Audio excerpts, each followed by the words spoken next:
From the moment that they became president-elect, the campaign, it was on. They wanted me out of there. They didn't even want me in there at one point before they even came in. But why don't they like me? I'm going to ask the questions whether you like it or not.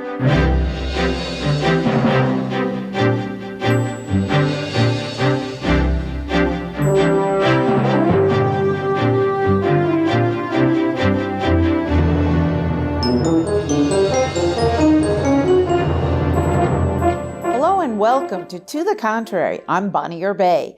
This week, a conversation with April Ryan, White House correspondent for American Urban Radio Networks. She's also the author of Under Fire, reporting from the front lines of the Trump White House.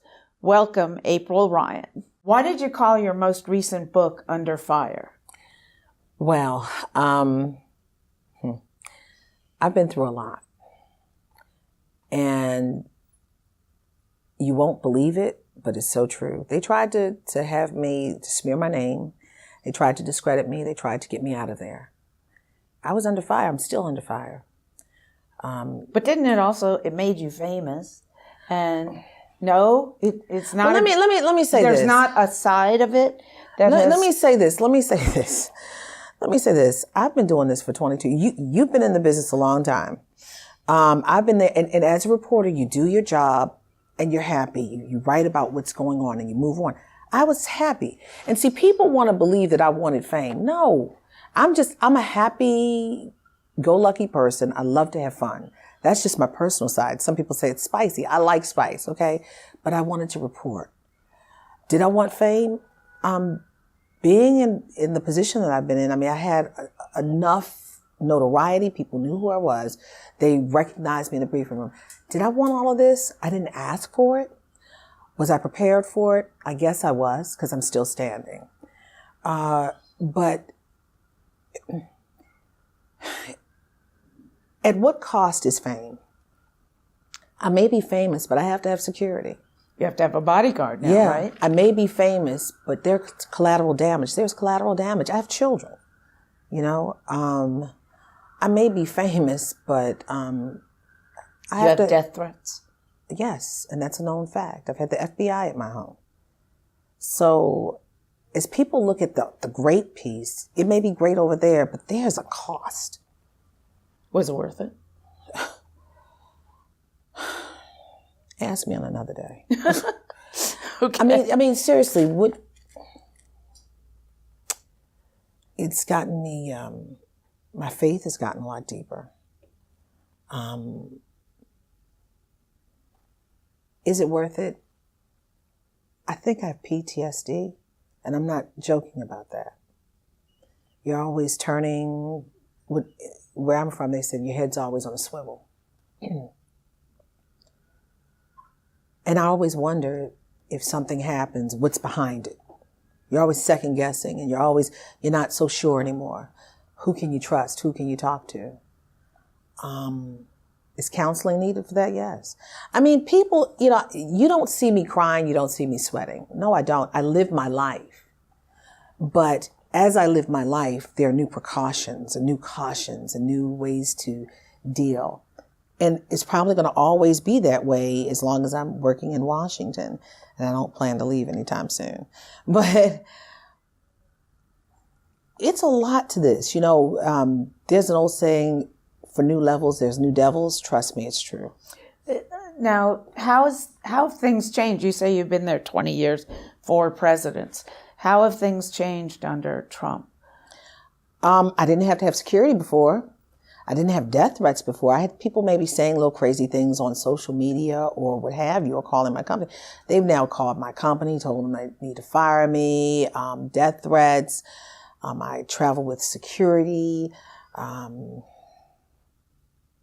can't invite people to my home anymore like I used to, just being free. I used to love to have art shows at my house.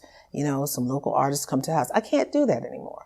There's a lot of things that have changed. I just don't want to get into, but for the sake of my safety and that of people around me, I just rather not get into it.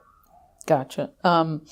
Sarah Huckabee Sanders said that when you asked whether the president was thinking of resigning, she said it was a ridiculous question. And that's one of the things that really it really heightened a lot of the angst.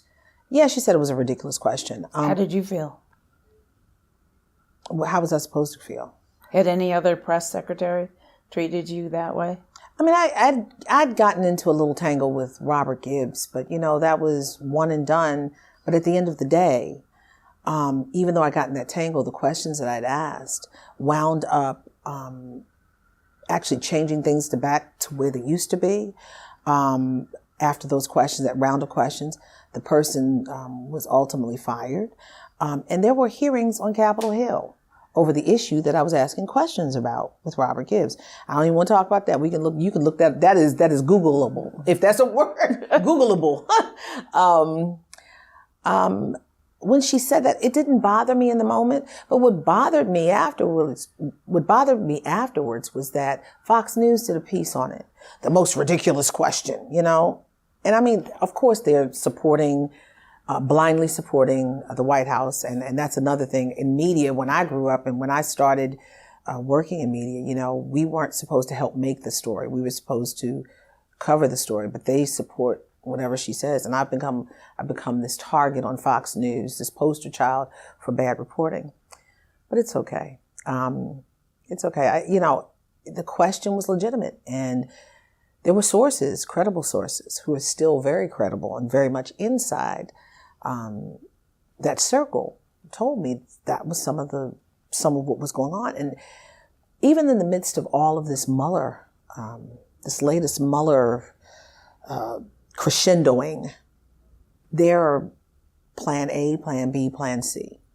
And those kind of things are on the table. What do you mean plan A, plan B, plan C? If this happens, what will we do? This is plan A. If that doesn't work, plan B. And, you're always looking to see what can work. How do you maneuver or transition with this bad issue to make it okay or make it a winnable situation? There's always a different plan.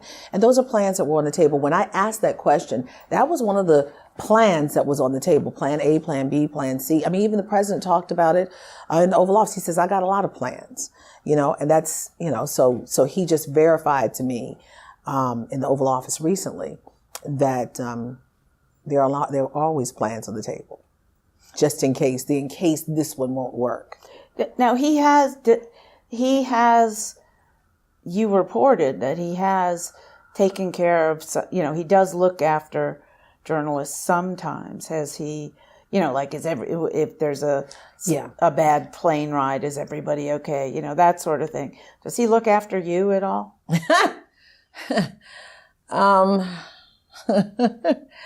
If he does, I don't know. I don't know how.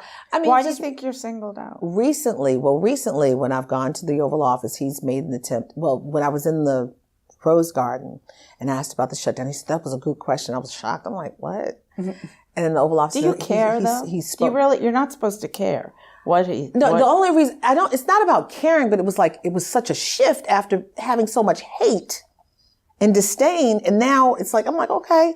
I mean, it's a friendly adversarial relationship that used to be in place between the press and the press secretaries and the White House and the president. They wanted me out of there. They didn't even want me in there at one point before they even came in. They were trying, from the moment that they became president-elect, the campaign, it was on. And if you read the book, I don't even want to get into it. I'm going to leave you. I'm not going to do a spoiler alert, and I'm not going to spoil it, but you got to read it. But why don't they like me? I'm not perceived to be the base. I'm going to ask the questions, whether you like it or not. And I've been doing that with every president. Now, he had his run-in with Jim Acosta, but do you think he would have singled you out if you weren't an African-American female? Well, he had help in singling me out, and I'm just going to say that. One of his close associates, who's no longer there, who he fired several times before on TV and at the White House, started it. And the residue of that person lingered. And it didn't help that when he called on me at that first press conference, he didn't look good by saying who, and I said the Congressional Black Caucus. And then he proceeded to ask me to get them together for a meeting. And that's something as a reporter I can't do. Again, I'm only supposed to be reporting on the news. I'm not supposed to make the news. Do you think he really understands the First Amendment and what it's about? I don't think he understood at that moment that I wasn't supposed to, because he was new.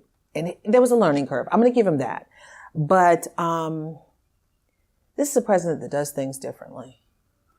Aberrationally? As a man thinketh, so is he. He thinks the way it should be, and he's going to make it that way. And if it's an obstacle, he's going to try to go until he's stopped, you know.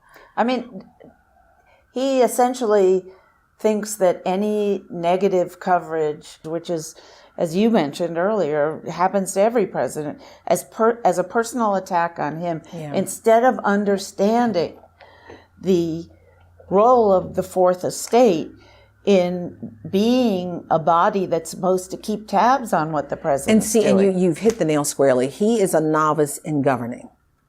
And when you start out the local level or in the state level, you get the attacks. You gain a tough skin.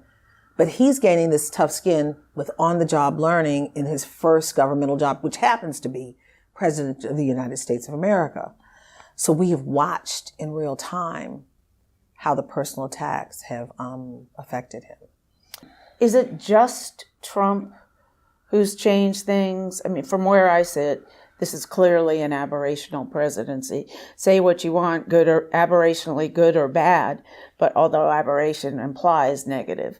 But we've never had a president who talked like this one, who conducted business like this one, et cetera, et cetera. He will forever change the dynamic for an American president. He has moved the bar. The next president of the United States and the next press secretary of the United States will be watching and are watching what he can and cannot get away with. What has changed? I mean, one thing in particular, information going to the American public. It's great that we get to see him and to talk to him more, but when there are those moments that he may tweet or there's some kind of issue and he's not, talking to the president, well, we still need to have those briefings. There are other things that are going on other than Russia, other than the campaigning, other than the shutdown that need to be addressed in a full 40-minute or an hour briefing. And to not have those briefings even once a week is a travesty. Okay, you may not want to have them every day, but what about once a week?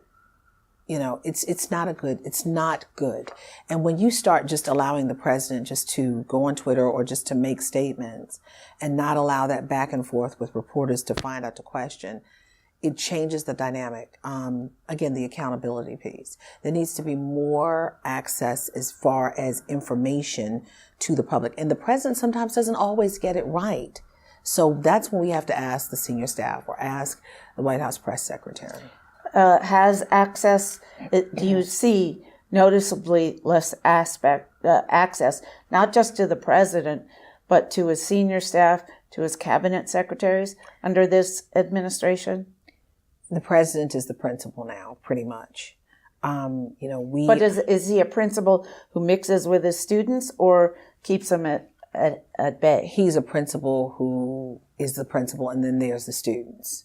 And it's sad. We've become very hyper aggressive. When we see another person, the students, I guess you would say, the Sarah Huckabee Sanders or the Kellyannes or anyone in his cabinet or in his staff, we run outside or run wherever they are, and we're craving information to give to the public. And when they suppress the press or oppress the press, it's not about us. It's about the American people not getting answers to just basic questions. Everything comes to the White House, from War to Peace and everything in between.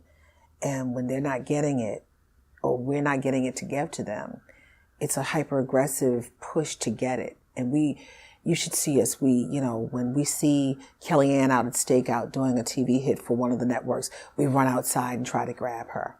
To find out other questions, to get more answers. What story do you most want answers about?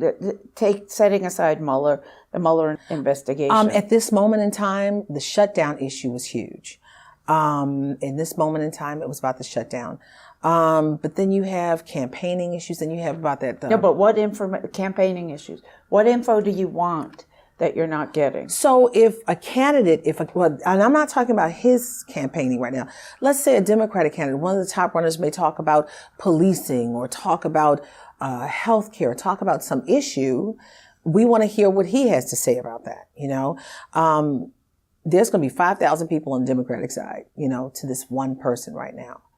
But these people are talking and they're getting attention. They're vying for his office, the highest office in the land.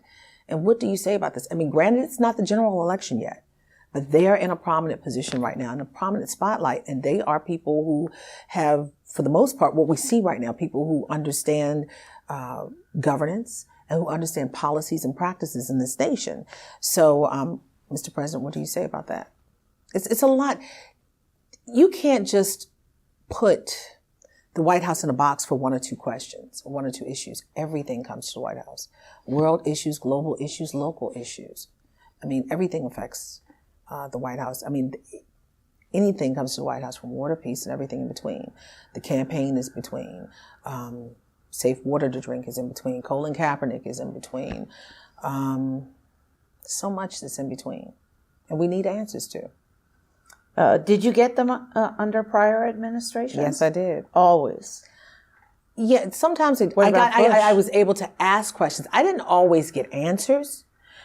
There was a lot of spin, but you dig for the answers. You dig for the truth. You take what they say, you take what the other person says. It's all sides of the story, not just two sides of a story. Is it harder to have sources in the Trump administration than it was with other? No, because you know why? And this might be one of the positives. People feel sorry for me, and they want to. Oh, let me help her out. Let me give her. I'm like, okay, fine. If you want to help, no. But I have great sources in this administration. I think I have the best sources now that I've ever had. Really, better than Obama, better than Clinton, better than George W. Let me say it's a couple of things. You've been around long enough, you see the same people come back. And you've built relationships, and there's a trust factor, So some of the old people have come back, you know what I'm saying, from like the Bush years, or they know people, or, you can also get the lay of the land more so because some of them were there. Well, this is what typically happens, and this is what this is about. And you get the history. And then you even have Democrats who are like, okay, well, this is what we did, Now, because people know my reputation of fairness, there are people who, you might call it elite, they might be whistleblowing to me, that are inside the circle, so. Is there more whistleblowing under the President Trump because seems to be chaos all over the place? There is chaos. People come in and out, not just cabinet members, staff, no matter what you say, there is chaos, and people are concerned about the stability of the democracy. How so? They want to make sure the pillars aren't cracking. Because there have been times, are you talking about voting rights? I'm not even talking about voting rights. I'm talking about just the fundamentals. Like the Russians possibly stealing the election for Trump? I'm not even talking about that. I'm talking about the inner workings of the day-to-day. You go from, and I'm going to throw a name out to you that was big in the news. We've forgotten Rob Porter. Remember that? Remember Rob Porter? I'm hearing that whole office is chaotic because they really don't have direction. Just in giving the president information that he needs to be able to process, to understand what's going on certain issues. What else? The government shutdown. The idea that you've got 800,000 plus employees, and then federal contractors, and then the ripple effect to the offices and agencies and restaurants and what have you that have establishments that are around these federal agencies, or people put money into a lot of federal government employees. From the dog groomer to the barber shop to the local church that's affected by a government shutdown. This affected more than just households. We have households that had nothing but families had nothing but federal employees, and they couldn't, help each other because they didn't have any money. He didn't understand the concept. He was like, I'm going to carry the mantle for a government shutdown. The GDP didn't grow at all. The economy was affected. You still have people reeling. Just those kind of things. And then think about this. At one point every week, we were like, there was a chart up. Who's going to get fired? It was almost like a TV show. And we got to the point, oh, it's Fire Me Friday. Who's next? And it became a roulette game, and high turnover means something is wrong. It comes from the top. How can you function? Well, do you think he still thought he was, running The Apprentice and you're fired? The president said on numerous occasions months ago, and you can find the tape and play it. He said, I'm not a traditional president. They're talking about presidential. I'm not traditionally presidential. I'm not going to be boring. I'm going to give you, he wants to entertain. This isn't about entertainment. This is about people's lives. When he says he's not traditional, and we've talked about aberrational, you said he's changing the norms. Do you think the next president will operate the country more like a Barack Obama, a George W., a Clinton, or more like a Donald Trump? With so much going on, foreign policy and domestic policy, you cannot, I think what will come back, I don't believe we're going to have a lot of executive time with the next president. I don't believe that we're going to have... You mean the 60% of his schedule where yes. he's essentially watching the cable networks? Not just cable networks, The View and other things. I don't think we're going to have that. I think we're going to have someone who understands you cannot read bullet points for foreign policy.